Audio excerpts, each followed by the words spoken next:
G'day team, Jeremy Britton, 24-hour wealth coach, down on the beach, and there's the sunrise just over there, looking gorgeous. And when you're down here watching the sunrise in nature, away from the man-made world, it becomes very easy to concentrate on the important things, the natural things. And you do start to feel a little bit less worldly, a little bit more spiritual. And I don't want to go all religious on you, but basically I believe there's two forces in the universe, and that is the force of love and the force of fear. And of course it's wonderful to feel love, it's wonderful to feel happy, and it's wonderful to share love with other people. But there's always this thing of how do we love our enemies? You know, Jesus said, love your enemies, do good to those who hurt you. It can be very, very difficult to love your enemies. So how's the best way to start? Well, start with dealing with the fear that's inside of yourself. It's hard to love your enemies if you've got a fear that these people are actually going to hurt you or harm you. And if you look at what's behind that, say, okay, well, behind me, there is consciousness. There is a soul, there is the mind, there is whatever there is that's eternal about me, the thing that leaves my body when I actually die. And that thing can't be damaged, that thing can't be taken away. There's a part of you that's going to last forever, whether you believe it goes to heaven, whether you believe it gets reborn, whether you believe it goes wherever it goes, it's simply not in you the moment after death.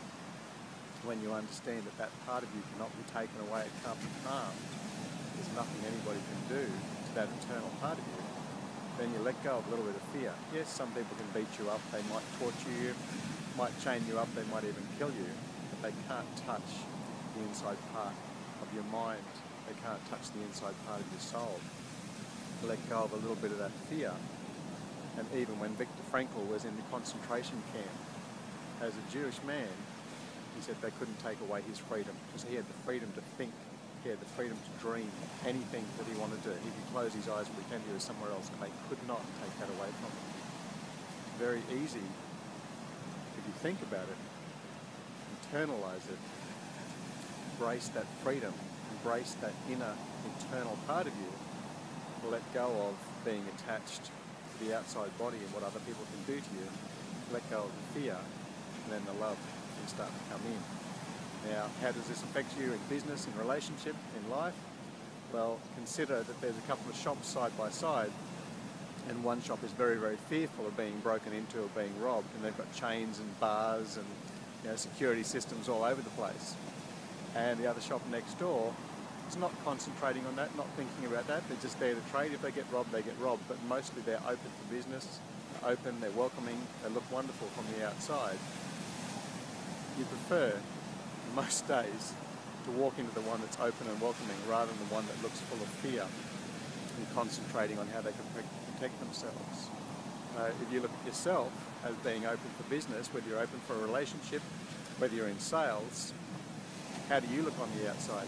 Do you have a face that looks fearful and goes, oh my God, someone's going to sue me, someone's going to rip me off, someone's going to take my money, someone's going to break my heart, someone's going to take my stuff? Then, yeah, you're not really going to attract the best business, you're not really going to attract the best relationships in life. Let go of the fear, show that you're open for business in a loving and trusting fashion, have love for yourself, have love for others, because there are some things nobody can ever take away from you.